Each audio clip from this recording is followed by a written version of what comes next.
এখানে আমি একটা নতুন একটা দেখো লটকন বানায় নিয়ে আসলাম। তো বানাচ্ছি, দেখো জিনিসটা কি সুন্দর লাগছে। এরকম করে আগে গোল করে কাপড় কেটে নিতে হবে। নেওয়ার পরে পিন দিয়ে আটকাইতে হবে। আটকার পরে সাইডে সাইডে করে সেলাই করে নিতে হবে।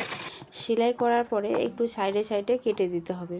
কাটার পরে মাঝখানে এরকম করে একটু কেটে নিতে হবে। নেওয়ার পরে এটা উল্টাতে হবে।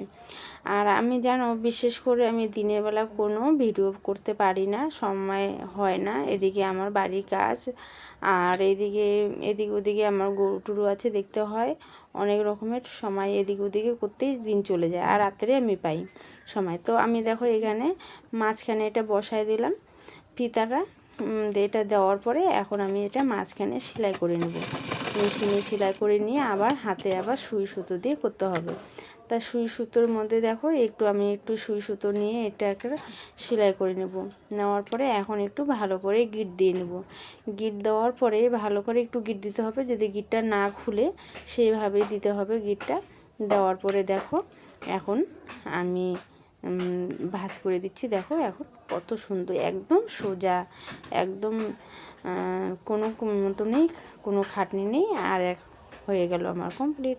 দেখো কীরকম লাগছে, তোমাদেরকে বলে দিও।